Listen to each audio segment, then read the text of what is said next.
சிறு பிள்ளைகளை என்னிடத்தில் வருகிறதற்கு இடம் கொடுங்கள், அவர்களை தடை பண்ணாதிருங்கள் என்று இயேசு சுவாமி எதற்கு சொன்னார் என்று தெரியுமா?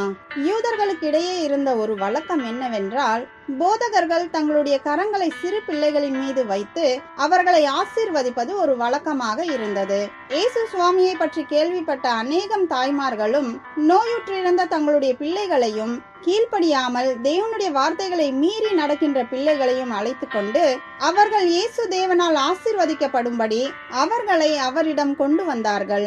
ஆனால் இயேசு கிறிஸ்து செய்திருந்த அநேக அற்புதங்களையும் அவர் நிறைவேற்றின ஆச்சரியமான காரியங்களையும் கண்டிருந்த அவருடைய சீஷர்கள் நம்முடைய தேவன் செய்கின்ற மேன்மையான காரியங்களுக்கு முன்பதாக இது சர்வ சாதாரணமானது, இயேசுவை சந்தித்து நன்மையை பெறும் அளவிற்கு இவர்கள் ஒன்றும் பெரியவர்கள் அல்ல, இவர்களை பார்த்து தேவன் வெறுப்புதான் அடைவார் என்று முடிவு செய்து சிறு பிள்ளைகளை அழைத்து கொண்டு வந்த தாய்மார்களை அதட்டி அவர்களை தடை செய்திருந்தார்கள்.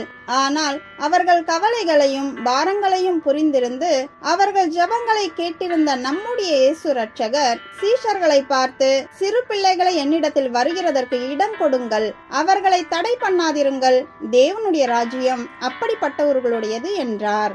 நம்முடைய தேவன் ஆச்சரியப்படும் அளவிற்கு பெரிய பெரிய காரியங்களுக்கு மாத்திரம் செவி சாய்க்கின்ற தேவன் அல்ல, மிக சிறியதென்றும் அற்பமாக எண்ணப்படுகின்ற காரியங்களுக்கும் செவி சாய்க்கின்ற தேவன்.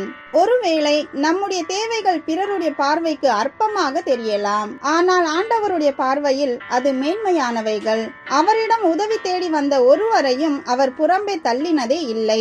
ஆகையால் நம்முடைய தேவை எதுவாக இருந்தாலும் அதை பெற்றுக்கொள்ள உரிமையோடு நம் தேவனிடம் செல்வோமா?